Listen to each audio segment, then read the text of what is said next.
The storm hit just before midnight. Not the kind with thunder you hear coming, but the kind that arrives all at once. Like it's been waiting. Wind slammed against the cabin walls. Rain lashed sideways across the windows.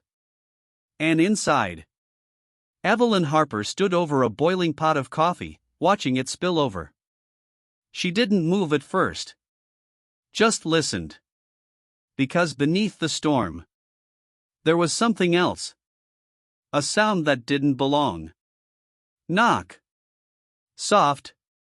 Almost swallowed by the wind. Then again. Louder this time. Evelyn froze. No one came out this far. Not at night. Not in weather like this. She wiped her hands slowly on her apron, her fingers trembling just enough to notice. Another knock. This time urgent. She reached for the door. Hesitated. Then pulled it open. The wind rushed in like it had been waiting. And on her doorstep stood a boy. Maybe 10. Soaked through. Shivering. Holding something tightly against his chest. Behind him, a man collapsed in the mud. Evelyn dropped to her knees beside him. The man's breathing was ragged. Uneven. Blood mixed with rainwater beneath him. Gunshot wound. Fresh. The boy's voice cracked. Please, don't let him die.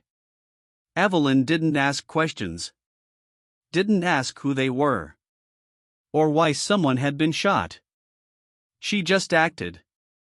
Because some choices you don't think about. You feel them. The storm howled louder as she dragged the man inside. The boy followed, never letting go of the bundle in his arms. Evelyn worked fast. Boiling water. Clean cloth. Hands steady, even if her heart wasn't. The bullet had gone clean through. Lucky. Or maybe not. What's your name? She asked. Noah. He hadn't stopped shaking. What's in your arms, Noah? He looked down. My sister. A small face peeked out from the blanket. Barely 2 years old. Silent. Watching everything. Hours passed. The storm didn't let up. The man drifted in and out of consciousness. Murmuring names. Don't let them take them. Evelyn glanced at the boy.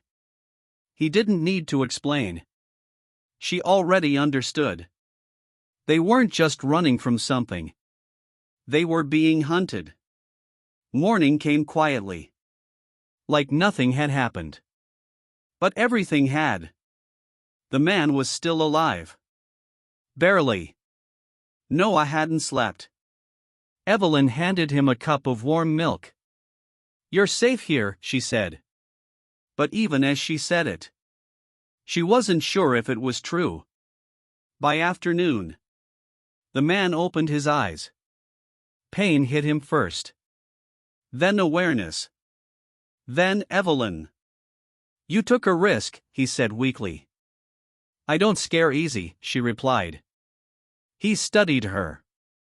You should. He told her just enough. Men were looking for them. Bad men. The kind that don't knock first. They'll come, he said. Then they'll be disappointed, Evelyn replied. She could have sent them away. Should have.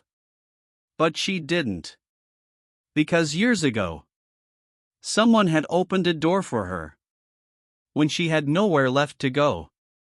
And some debts you don't repay with money. Days passed. The man, Daniel, grew stronger. Noah started to smile. The little girl laughed for the first time.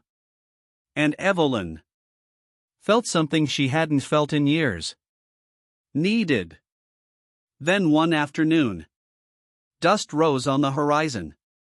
3 riders. Coming fast. Evelyn saw them first. Her grip tightened on the doorframe. They're here. Daniel wasn't strong enough to fight.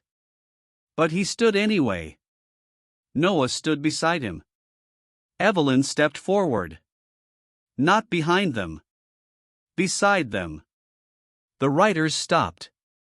Eyes cold. Calculating. We're looking for someone, one of them said. Evelyn didn't blink. You won't find them here. The wind carried silence between them. Heavy. Dangerous. For a moment. It could have gone either way.